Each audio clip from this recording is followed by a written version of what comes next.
Hi guys, আসসালামু আলাইকুম। সবাই কেমন আছেন? আশা করি সবাই ভালো আছেন। তো আমি রান্নার টিপস নিয়ে এলাম, মাছ রান্না। তো দেখেন, পেঁয়াজটা আমি আগেই টালা ধরছি এবং মাছটা ফ্রাই করে নিয়েছি। এবার পেঁয়াজটা ভালোভাবে আমি ভাজি করব। ভাজার পরে এখানে আমি একটু রসুন বাটা দিয়ে দিলাম, তারপরে একটু আদা বাটা দিয়ে দিব। যেহেতু আমার মাছে আদা বাটা দিতে খুব ভালো লাগে, তো আমি একটু আদা বাটা দিয়ে দিলাম। আপনারা না চাইলে নাও দিতে পারেন, কোনো সমস্যা নেই। তো এখন ভালোভাবে লাড়তেছি। এটা সুন্দর করে লাড়ার পরে এই যে এই কালারটা আসছে, তো আমি একটু পানি অ্যাড করলাম তো এটা কষানোর জন্য।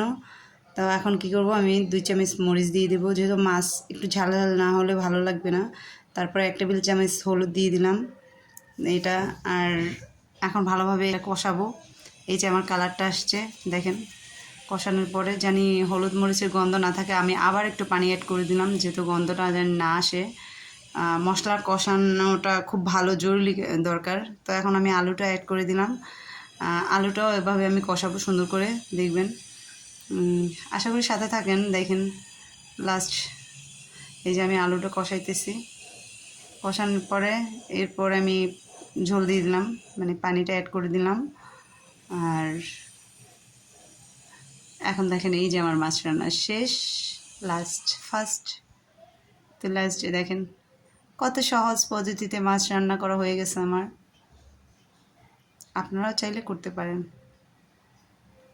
খুবই ফাস্ট, তাড়াতাড়ি মাছটা ভাজা হয়ে গেল এবং রান্না করাও হয়ে গেল আমার।